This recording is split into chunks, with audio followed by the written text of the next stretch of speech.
Aujourd'hui, je vais vous faire une brève comparaison entre deux livres qui sont souvent comparés ensemble. Puis on demande souvent quel livre entre les deux la personne devrait acheter. On voit souvent ça sur des groupes sociaux. Donc, vous avez le Larousse de l'autosuffisance et puis le Grand Guide Marabout de l'autosuffisance. Donc, en premier lieu, ben, les deux livres se retrouvent, ils ont 400 pages, puis se retrouvent sensiblement au même prix, donc environ 50$ chaque. C'est deux formats identiques, donc 8,5 par 11. Et à l'intérieur, le Larousse, lui, est écrit plutôt sous forme de 3 colonnes. Donc, c'est ça, toujours 3 colonnes par page. Tandis que le Grand Guide Marabout de l'autosuffisance est en format de 2 colonnes. 2 colonnes par page. Ce qui est bien important de comprendre entre les deux, c'est ici, vous allez voir, c'est marqué fruits, légumes et petit élevage.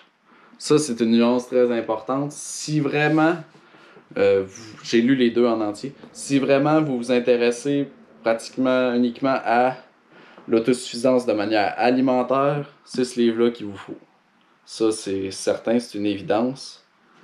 Parce que ça traite uniquement de l'alimentation. Ça traite... Donc, vous avez l'élevage. L'élevage est particulièrement bien fait. Je fais une review aussi du livre dans un autre... Vous allez voir la fiche juste en haut à votre droite. Donc, tout ce qui est élevage, c'est particulièrement bien fait. Vous avez par exemple les races. Les photos sont vraiment très belles aussi. Il y a beaucoup de photos, beaucoup d'images, les schémas, tout ça, c'est vraiment très bien fait.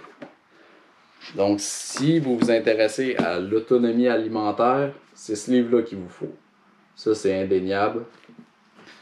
Si vous vous intéressez à l'autonomie alimentaire, mais dans un peu de moindre mesure, puis que vous voulez aussi, parce qu'à partir de la page 229, donc dépassé sur 400, donc 230, mettons. Donc après 230 pages, ça va être un format d'article un peu. Sur, par exemple, faire des briques ou des tuiles. Donc ça va être, comme c'est écrit ici, le sujet, donc cultiver votre potager, ouais, élever des animaux, dans une moindre mesure. Ça, au niveau qualitatif, vous allez retrouver beaucoup plus de matériel dans le Larousse. Recueillir du miel. Également, vous allez trouver plus de matériel intéressant pour ce qui est du miel. Brasser sa bière, construire sa maison, ça c'est totalement absent donc du Larousse. Donc si c'est plus centré à des savoir-faire, des artisanats, ce livre-là est davantage pour vous. Dans ce livre-là, il y a quand même beaucoup de conception aussi de gestion de design, donc qui est très intéressante, qui est un peu moins présente dans le guide de Larousse. Par contre, un des points un peu négatifs pour ceux qui sont au Québec, c'est les types de fruits. En fait, ils vont vous donner beaucoup de noms de plantes ou de variétés. Ouais, de variétés que vous ne trouverez pas nécessairement ici, au Québec. Donc pour ça, c'est un peu moins intéressant. Mais c'est ça, pour l'alimentation, vous êtes beaucoup mieux avec ce livre-là. Regardez les belles images.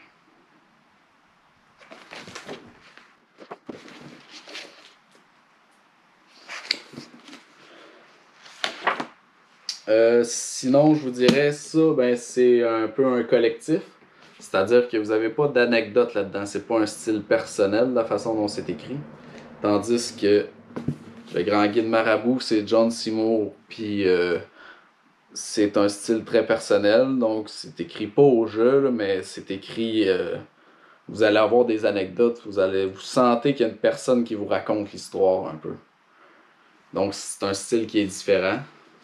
Donc selon ce que vous recherchez, ça peut être à prendre en considération. Personnellement, je vous conseillerais d'acheter les 2 livres, là, ou en tout cas, de les louer, de les feuilleter. C'est 2 livres très intéressants. Puis, si vous avez des questions, posez-les en commentaire en dessous de la vidéo. Je vais essayer d'y répondre du mieux que je peux. Donc, c'est 2 livres que je vous recommande. Mais comme je vous dis, celui-là traite de l'autonomie alimentaire. Celui-là traite de l'autonomie alimentaire dans la moitié des pages. Et l'autre, ça va être du savoir-faire, de l'artisanat.